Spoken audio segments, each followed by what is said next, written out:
tous, comment allez-vous? Chez nous, tout va bien.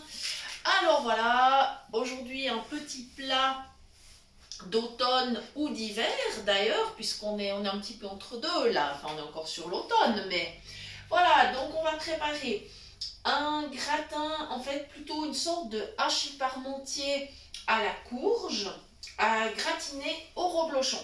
Voilà, alors dans ma poêle, j'ai fait revenir donc déjà ma viande, mais je vais vous donner au préalable tous les ingrédients dont vous allez avoir besoin. Il faudra 2 oignons, 500 g de viande hachée, un bon kilo de courge, alors ou courge, ou potimarron, ou butternut. À savoir que la courge et le potimarron sont un petit peu plus difficiles à préparer. La butternut c'est plus simple, on coupe des tranches et ensuite avec le couteau on fait tout le tour pour enlever la peau et on enlève les pépins du centre. C'est un petit peu plus facile. Le potimarron ou la courge, évidemment, il faut couper des quarts, à moins que vous ne puissiez par exemple acheter deux beaux morceaux, 3 beaux morceaux dans un magasin.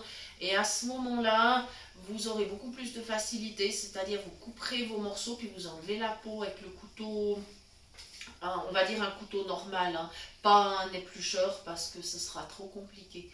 Donc voilà. Ensuite, il faudra bien sûr un peu de bouillon, du poivre. Moi j'ai mis du curry parce que j'adore le curry avec justement la courge et la viande hachée. Et bien sûr un peu de vin blanc pour déglacer et un reblochon pour gratiner après. Donc voilà, vous voyez il n'y a pas tellement d'ingrédients finalement, c'est assez simple. Donc là dans ma poêle il y a donc les oignons que j'ai fait revenir, la viande. Alors moi j'ai pris de la viande hachée de bœuf, vous pouvez utiliser un mélange, il n'y a absolument aucun problème. Voilà, donc les oignons d'abord, la viande ensuite, qui a bien rissolé déjà, le bouillon, bien sûr chez moi c'est un bouillon de légumes sans gluten, évidemment. Le poivre, le curry. Voilà, ça c'est les ingrédients que j'ai utilisés, les épices que j'ai choisis aujourd'hui. Ça pourrait en être d'autres. Vous pourriez tout à fait mettre du paprika par exemple à la place du curry. Vous pourriez décider de mettre de l'ail. Voilà, vous pourriez aussi, pourquoi pas, mettre un peu de muscade. Alors pas tout à la fois, hein, il vaut mieux, disons, être parcimonieux et pas tout mélanger. Vous pourriez aussi, par exemple, mettre du cumin, un petit peu, c'est très bon aussi. Voilà, donc vous voyez, vous avez le choix, pas de souci.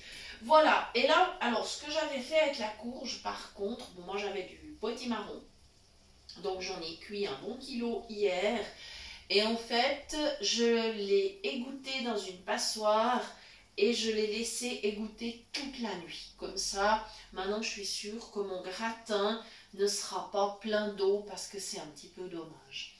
Donc, dans ma viande, j'ai déjà ajouté le vin blanc aussi pour déglacer. Je pense que si vous écoutez, vous entendez que la sauce, elle mijote.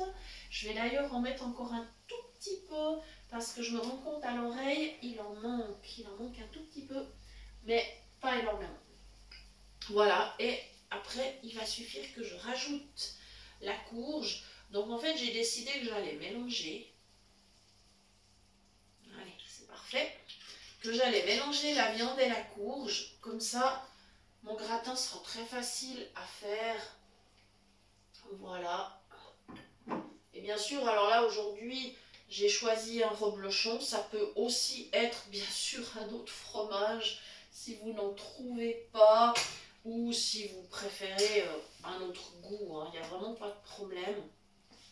Tant que vous choisissez un fromage qui fond bien, il n'y a pas de souci. Vous utilisez vraiment celui qui vous fait plaisir. Ah, super. Alors maintenant, ma passoire, je l'attrape, j'ajoute la courge dans ma viande hachée et je fais très attention pas mettre à côté de la poêle. Alors bien sûr, j'ai choisi une poêle suffisamment grande, hein, comme d'habitude. Parce que sinon, on se complique la vie. Mais même, elle est bien grande, ma poêle, mais elle est bien remplie. Hein. Je vous garantis que quand même si mon potimarron, il a réduit quand même pas mal, ben, je vous assure que c'est bien plein. Ça fera un beau gratin. Voilà. Comme ceci. Voilà, donc je mélange gentiment. Donc en fait, j'ai fait le choix de bien assaisonner la viande, ce qui fait que maintenant, en mélangeant avec la courge, eh bien, évidemment, l'assaisonnement, il sera pour tout le gratin. J'ai pas besoin d'assaisonner encore la courge. Voilà, c'est pour faciliter la vie. Moi, franchement, je suis pour tout ce qui permet de faciliter la vie. Voilà. Comme ça. Ouais, ça va être plutôt bien. Voilà. Pas besoin de laisser plus parce que ça va partir dans le plat à gratin. Alors, voilà. Donc là, j'ai fait attention. J'avais réduit le feu afin que ma poêle ne soit pas trop chaude. Voilà, il n'y a aucun inconvénient d'ailleurs à laisser refroidir un peu avant de transvaser dans le plat à gratin. Comme ça, on travaille un peu plus en sécurité, on ne se brûle pas. C'est surtout ça qui est très important. Hein. Bon, ben maintenant on va faire le transfert de la viande et de la courge vers le plat à gratin. Alors là, ça sera, on va dire, l'opération la plus délicate de cette recette. Voilà, donc je vais essayer vraiment de faire les choses correctement. Ma poêle est bien lourde, hein, je vous garantis que... Oula, déjà que c'est une poêle en fer. Alors je vous dis pas, avec le kilo de potimarron, la livre de viande, le vin blanc, enfin voilà, c'est... Ouais, faut quand même de la force dans le poignet. Voilà. Et ça, c'est un beau gratin, il y en aura bien pour 3-4 personnes. Hein. Même si nous, on n'est que 2, ça nous fera sûrement 2 jours. C'est pas un souci. Hein. Voilà, donc je fais très attention. Voilà, j'espère que j'en ai pas mis à côté. Je crois que c'est bien. Ouais, je crois que c'est bien. Donc j'ai toujours, comme je fais toujours, hein, j'ai appuyé ma poêle sur le bord du plat à gratin, sans trop appuyer non plus, parce que sinon ça peut basculer, hein, c'est pas le but non plus. Donc j'essaie qu'elle me mette vers le milieu, et puis je verse tout doucement après. Là, ce que vous entendez, c'est la spatule qui voyage pour répartir correctement mes ingrédients. Voilà, donc ma poêle, je vais la reposer sur la cuisinière. Je vais essayer de ne pas faire de bêtises. Non, c'est bon. Alors attention, le manche, il ne faut jamais le laisser en dehors non plus. Hein. Il faut vraiment le positionner de sorte à ne pas risquer de s'accrocher. Parce que ça, par contre, c'est aussi un risque. Et ben, on peut se faire du mal. Parce que si on prend une casserole sur le pied, c'est pas génial. Voilà. Bon, je n'en ai pas mis à côté. Mon plat, il est bien rempli. Super. Je n'ai plus que maintenant à préparer mon reblochon. Voilà.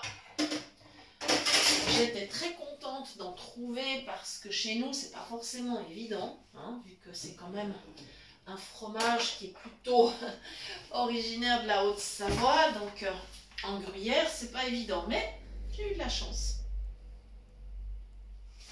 Voilà, donc je l'attrape. Alors, il a l'air bien moelleux, rien qu'à le toucher comme ça, je pense qu'il est idéal pour gratiner. Je vais ouvrir l'emballage. Voilà. Il a un parfum magnifique. Encore une fois, hein, comme je dis toujours, malheureusement, je ne peux pas vous transmettre les odeurs. Mais ça sent très bon. Ouais, puis là, il est mûr. Ouais, franchement, ça va être super. Alors là, bon, bah, c'est pas grave. Hein, opération suivante, je vais m'en mettre plein les doigts. Bon, ça fait rien. Ça fait rien. Je commence à faire des lamelles. Voilà. Et puis, je vais les disposer sur mon plat. Donc, je commence à midi. Voilà, comme ça. Et j'ai commencé à faire le tour. Voilà, je vais faire midi, 3 heures. Il faudrait que le morceau veuille bien tomber dans le plat. Voilà, super. Et puis je continue. 6 heures, 9 heures, ça c'est vraiment pour le départ. Puis après, moi je vais en remettre encore entre deux. Je vais refaire des petits morceaux. Et c'est vrai qu'une fois que les premiers morceaux sont posés, après c'est plus facile. On a des repères pour mettre les autres. Voilà. Ça va tout seul. Ouais, il est juste impeccable ce fromage.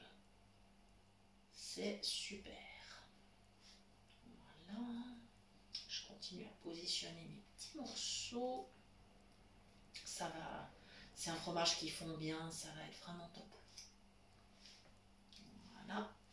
Et vous voyez, finalement, c'est une recette qui est très facile à faire. C'est vraiment... C'est ultra simple. Il y a juste vraiment la courge. Moi, je vous conseille, cuisez-la la veille, laissez-la bien égoutter. Parce que sinon, alors par contre, il y aura vraiment trop de liquide. Et ça serait dommage. On perdrait en saveur. Voilà, je crois que mes petits morceaux. Voilà, c'est bon. J'espère que c'est bien réparti. Je demanderai quand même à mon mari de vérifier, mais je crois que ça va plutôt pas mal. Voilà, vous voyez, la recette est prête. On va partir au four. Je vais mettre à 200 degrés. Je vais mettre en tout cas 25 minutes. Je pense que ça ira bien. 25-30, il faudra surveiller. Alors évidemment, moi, je ne peux pas surveiller avec les yeux. Je surveille à l'oreille parce qu'on entend quand on ouvre le four si c'est bien gratiné, si ça mijote bien. Et puis à l'odeur, bien sûr, on sait aussi quand ça commence à gratiner. On s'arrête avant que ça brûle, bien évidemment. Voilà les amis, merci beaucoup de nous avoir suivis. Je vous rappelle que vous pouvez toujours nous écrire sur l'email de la chaîne qui est cuisinepratique@mail.ch pour toute demande de recettes ou si vous souhaitez recevoir directement les liens des prochaines vidéos. À très bientôt, belle journée et bon appétit!